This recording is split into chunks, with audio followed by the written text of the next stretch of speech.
Okay, here we're going to have a match between Syke and ArsoN. ArsoN is on the right in pink as the Cybran, and Syke is on the left in red as the UEF. Now, of the two, Syke has gone for the better initial build. You see, whereas ArsoN has begun reasonably with a mass point and has queued up some energy and a factory, Syke has begun with a factory. Now, unfortunately, he seemed to lose a little bit of time moving around there unnecessarily.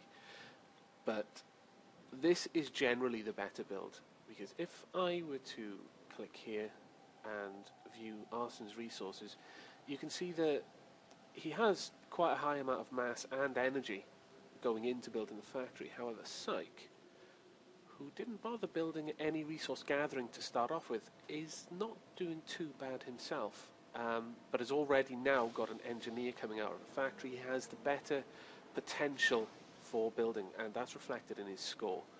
Now, going back to Observer, we can see that for the time being, ArsoN is going to focus his commander on additional resources. He's already queued up these mass points to be developed and additional energy to be produced.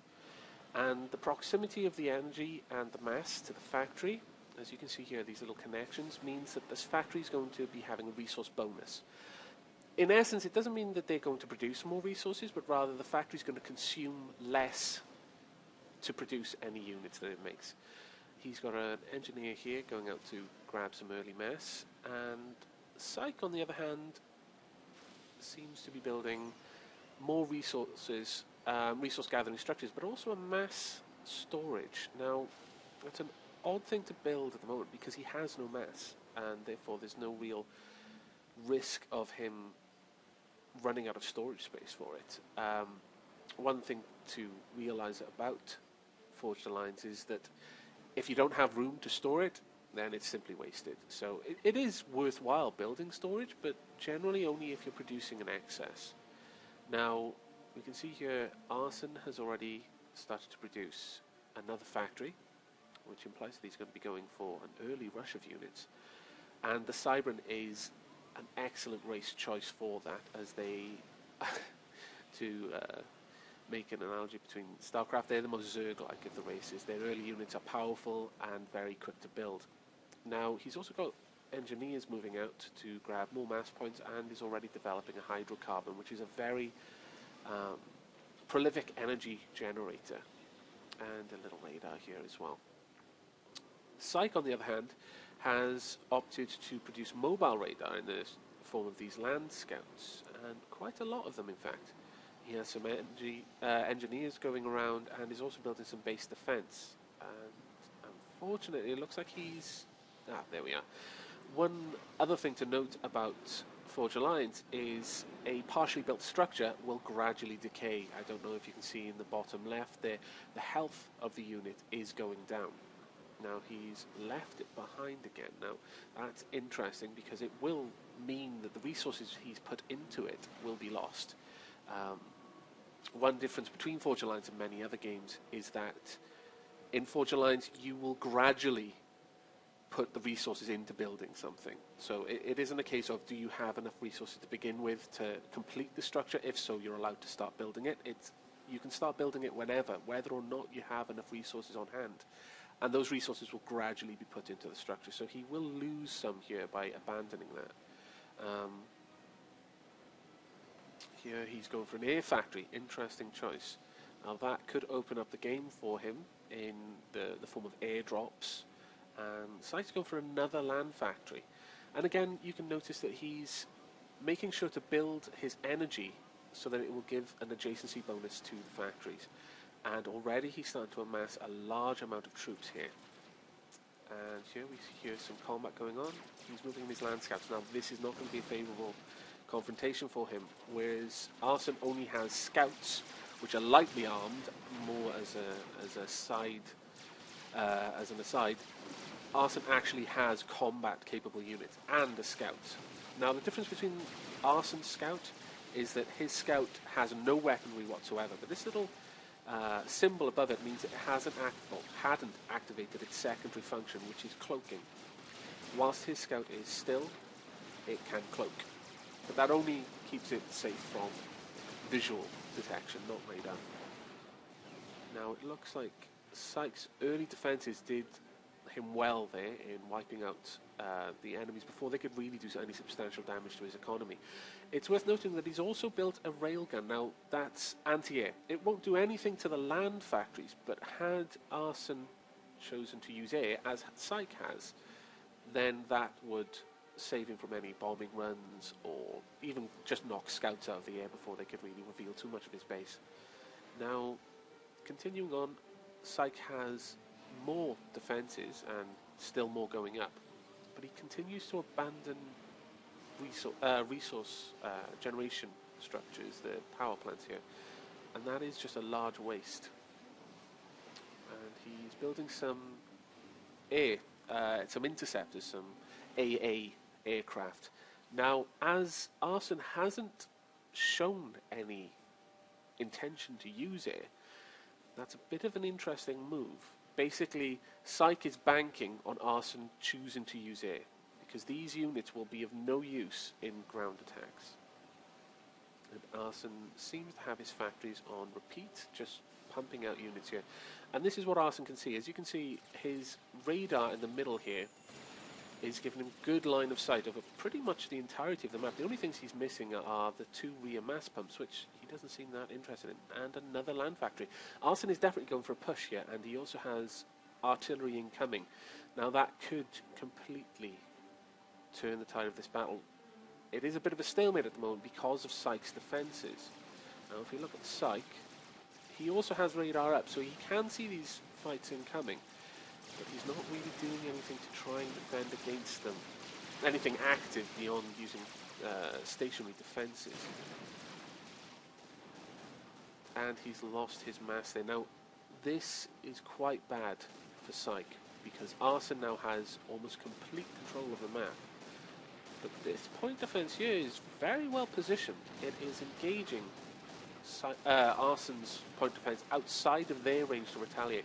Now that is one of the key differences between the UEF and Cybran. Although Cybran have interesting technology in the form of cloaking and the faster unit to be built, the UEF have the more traditional large guns, long-range guns. And we can see here Syke flying his interceptors over ArsoN, and I wonder if he thought they may have been gunships. Now, I didn't mention this to begin with. Of the 2 players here, ArsoN definitely has the more experience with this game, although it's been some years, I understand, since he last played against other players rather than comp stomps. Syke is very new to the game, and I think that was quite telling, the way he was moving those interceptors over ArsoN's commander. This is probably an indication of the difference in skill between these 2 players and the difference in overall experience with the game. Now, given that ArsoN has now seen that Syke has got air units, I wonder if he's going to... Yes, here we are. Some mobile anti-air units have been put up, and he's also building stationary anti-air structures. So, whereas Syke is now building bombers, they will be of limited use. The element of surprise is already lost, and as we can see, down goes the bomber. Now, it was able to do reasonable damage, but against that sort of anti-air, he will find it very difficult to get any real momentum going behind his attacks. What might be a good idea, and if he plays this out, he could bring his bombers down towards the south of the map, move up, and then harass the rear of ArsoN's base. And here we've got a really good push coming in. He's destroyed all of Syke's defending units, most of which were light assault bots. He's also taking out point defense, 1 point defense down. Though Syke is using his commander offensively, it looks like he has got enough firepower there to push back the attack, though as you can see, a lot of damage. The battlefield is strewn with wrecks. Now, one thing you can do in Supreme Commander is reclaim wrecks for their mass. Now this would be very important for Syke, as he's being mass blocked here. He's only got really the access to the mass points which he had from the beginning. So reclaiming these wrecks could be a significant advantage, because as you can see, the wrecks tend to be within easy reach of his commander and his engineering units, but he is not doing that yet. Instead, he's continuing to produce bombers, and also he has chosen to begin to upgrade his mass pumps. Now that's a sign that he is aware of his mass deficit. By upgrading the mass pumps, they will in turn literally pull out more mass. They will consume more resources to do so, a little bit of a spike in energy consumption, but they will produce substantially more mass. Now, ArsoN, on the other hand, is upgrading 1 and is most of the way there, whereas Syke has chosen to upgrade 2 at a time. Now, that could be very bad for him, because whilst upgrading, mass points do not produce mass. They effectively shut down in order to be upgraded. So he's taken out 2 of his mass points, and he's got the added substantial cost of upgrading them. And he's doing that on 2 mass pumps alone. This does mean he's going to be choked for mass even further, whilst ArsoN, on the other hand, is building up more and more ground units. Here we have more artillery coming in, and they're just assaulting the defences that Syke has built up, whilst at the same time building up more AA to prevent bombers from harassing his mass. We'll see now how that works.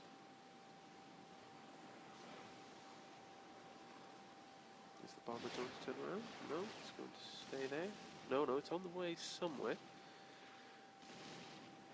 But as you can see, here we've got ArsoN moving in his artillery, harassing Syke quite actively. Though Syke himself is using artillery. Whereas Syke fires a scatter shell that will deploy into several high explosive shells just before impact. ArsoN's artillery is an EMP charge. It will do damage as well, but it will knock out, as a secondary effect, it will knock the electronics off of any unit that catches within a reasonably large area of effect, as we'll probably see here. Oh no, it destroyed it too quickly. But you'll sometimes see a little lightning bolt symbol above units which have been affected with EMP, and for the short duration that that's active, there we go, there, it won't do anything. And here he's about to lose another mass pump. He has, however, successfully upgraded 1 mass pump, and the other doesn't seem to be upgrading very quickly. I'll just switch on to see what Syke can see. As you can see up here, he's got quite a large deficit of mass. He's only producing 13, and yet he's consuming 35. So that means everything is going to be upgrading slowly. Oh, he's moving out his commander. No, he's pulling back. Here we go back onto ArsoN here, and we can see he's producing 28 and only consuming 29. Although there is a deficit, he does have a stockpile of mass, which effectively means he will not be slowed down. Though as he chooses to produce larger structures, here he's got an upgraded factory which is allowing him to produce Tech 2 units over the Tech 1 in the factory here. And the units he's producing right now are Tech 2 engineers, which in turn can produce, here's the build abilities of a Tech 1 engineer, and here a Tech 2 engineer has considerably more powerful defences, utility structures such as the hives, anti-missiles, those sorts of things, shields. Though ArsoN doesn't yet seem to be producing any actual Tech 2 combat units. Perhaps he doesn't feel he needs them at the moment. He does have quite a sizable army there. Though here we've got Syke trying to move in with, yes, he's managed to knock out the mass there with his artillery, and this could create quite a lot of damage for ArsoN. There we go, Tech 2 engineer is down, as well as some of the combat units there. This could be a very, very good position for Syke, and unfortunately he's just lost that. But as you can see, he's done quite a considerable amount of damage. Now, as I mentioned, the Cybran have a very strong early game, and that is partially due to this particular unit. the Mantis. Now, the Mantis isn't as strong as the UEF, for example, or any of the race's early assault bots. However, they make up for that weakness with a stripped-down engineering unit. They can't build buildings themselves, they can't lay plans, but they can assist, and there are many builds and plays for Cybran which revolve around producing enormous amounts of these Mantis units and having them guard the commander, who can then walk up to the front line and just start deploying defences. You can see here that ArsoN is producing some Rhino Tech 2 heavy tanks and continuing to produce Mantises. Again, he's moving in with his artillery to try and harass Syke, who is currently repairing one of his point defences. Now, the unfortunate thing with the point defence is it cannot outrange artillery. So unless he tries to build his own artillery or looks to upgrade his manufacturing capacity to Tech 2, he will continually be outranged and pushed back. And again, there's still all of this mass here. Let's just have a quick look here. Yeah, he's still suffering from mass, and this is why he's producing so slowly, and possibly why he's paused everything.